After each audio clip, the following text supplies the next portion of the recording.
Le Père Noël a des soucis, 20 décembre.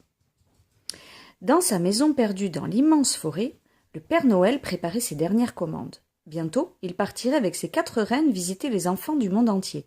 L'atelier de fabrication des jouets était en pleine activité. Les lutins serraient les derniers boulons des robots, vérifiaient les roues des voitures téléguidées, empaquetaient soigneusement les poupées et les robes de princesse.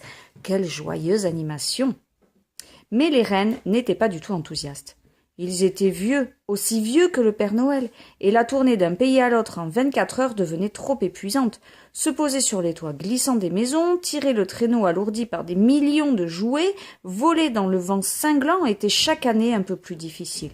« Nous ne voulons plus travailler de cette façon, » dirent-ils en chœur au Père Noël. « C'est trop fatigant, il faut trouver une solution, sinon nous ne partirons pas ce soir. » Abasourdi, le Père Noël se laissa lourdement tomber dans son fauteuil.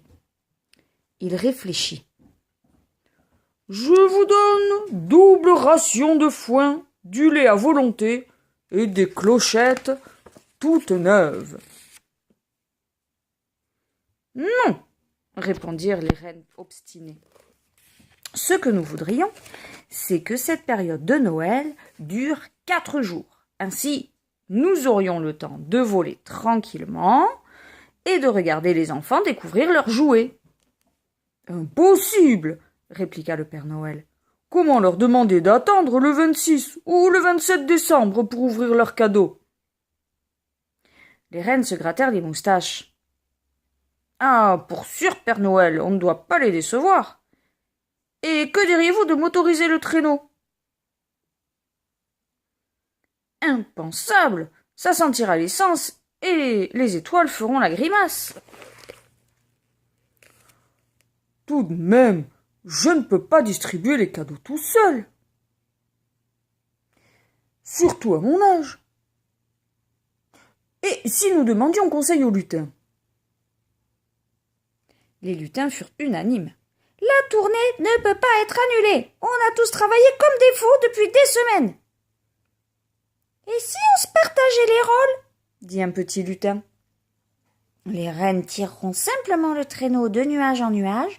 Nous, les lutins, nous sauterons sur les toits et nous ferons la chaîne pour débarquer les cadeaux. Et vous, Père Noël, vous passerez par la cheminée. Bravo, lutin, c'est une excellente idée, applaudit le Père Noël.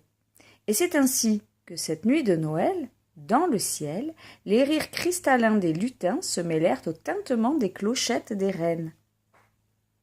Au petit matin, tout le monde se retrouva épuisé et heureux pour un bon petit déjeuner. « C'était très amusant, » dirent les lutins. « Et bien moins fatigant, » ajoutèrent les reines. « C'est décidé, Père Noël. Nous ferons cela tous les ans. »